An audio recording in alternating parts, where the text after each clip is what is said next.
Hello guys. आज मैं बताऊंगा कैसे मैं दिवाली में बिना ट्रेन के यूपी रोडवेज़ के थ्रू आनंद विहार से अपने घर छत्तीसगढ़ तक गया।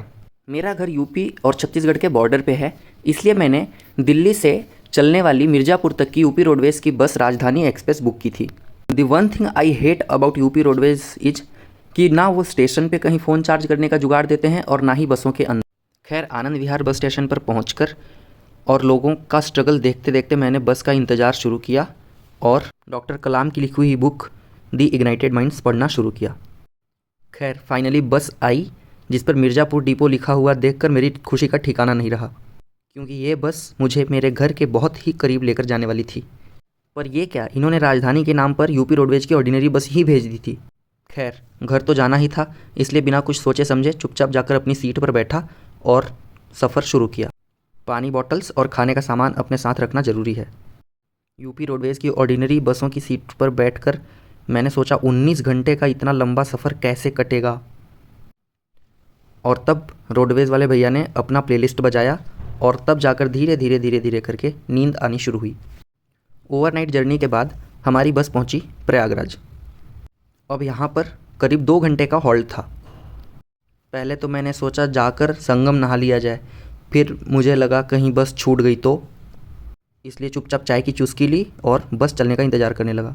वहीं पास में मैंने यूपी गवर्नमेंट की सफाई का होर्डिंग देखा और जिसके जस्ट बाजू में कचरे का ढेर फैला हुआ था। बिल्कुल भी सफाई का ध्यान नहीं रखा जा रहा था। यही एकमात्र अंतर है यूपी रोडवेज और हरियाणा रोडवेज में कि हरियाणा रोडवेज अपने स्टेशनों को इतना साफ़ सुथरा रखता है कि यूपी रोडवेज अगर उसे देख ले तो उन्हें शर्म आ जाए। इसके बाद बाहर निकलकर ब्रेड मक्खन और एक और कप चाय बनवाई, जिसका आनंद लेते हुए चुपचाप एक जगह बैठकर मैंने इंतज़ार किया कि कब ये बस चले तो मैं अपने घर की तरफ आगे बढ़ सकूं। खैर, इस भाई ने जिस हिसाब से इस ब्रेड पर मक्खन लगाया था, एक बार तो देखकर मेरा जी घबरा गया खा के रास्ते में मैं बीमार ना हो जाऊं। और 15-16 घंटे सफ़र करने के बाद कुछ ऐसा था मेरा शक्ल का हाल। खैर, सफ़र फिर शुरू हुआ और मैं फिर अपने घर की तरफ आहिस्ता आहिस्ता आगे बढ़ने लगा। ना जाने कितने अनजान लोग चढ़ते उतरते और फिर यह बस लगातार चलती रहती। इसी बीच मुझे वो गाना याद आया, आते जाते खूबसूरत आवारा सड़कों पे कभी कभी इत्तेफाक से कितने अनजान लोग मिल जाते हैं। बस एक जगह रुकी और मैंने वहाँ समोसा चाट खाया और कुछ ऐसा था 19 घंटे सफ़र करने के बाद मेरे शक्ल का हाल। खैर, मिर्ज़ापुर उतरकर मैंने बस चेंज कर ली। वहाँ पर रिकॉर्ड करने का टाइम नहीं मिला क्योंकि बस तुरंत लगी हुई ही थी। यह बस मुझे लेकर जाने वाली थी रॉबर्ट्सगंज, सोनभद्र नगर। सोनभद्र ज़िले की इस खूबसूरत वादियों में कुछ अपनापन सा था, क्योंकि मेरा हर बार का आने जाने का रूट लगभग यही रहता है।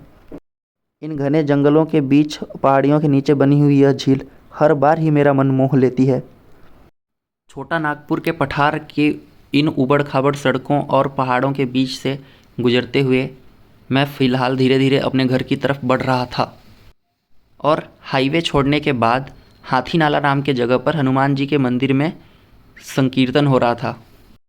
और कुछ ऐसा था 22 घंटे सफ़र करने के बाद मेरी शक्ल का हाल। रॉबर्ट्सगंज उतरकर मैंने बस चेंज कर ली थी, जो बस ने मुझे रेणुकूट छोड़ा था, और उसके बाद मैंने एक और बस चेंज कर ली थी जिसने मुझे यूपी के लास्ट टाउन चपकी में छोड़ दिया था। खैर, ये इलाका मेरा अपना था। यहाँ से मेरा घर सिर्फ 22 किलोमीटर है और यहाँ तक लेने मुझे मेरे माता पिता आ गए थे, तो मैंने ये जान लिया कि मैं फाइनली घर पहुँच ही गया बिना रेलवेज़ के। जो लोग ये सोचते हैं कि अरे ट्रेन में टिकट नहीं मिल रही, मैं घर कैसे जाऊँगा, उनसे यही कहना है कि भाई अगर घर जाना ही है तो ट्रेन के टिकट का वेट मत करो, जिसमें टिकट मिलती है बस निकल लो, क्योंकि त्योहारों का मज़ा घर पे ही आता है।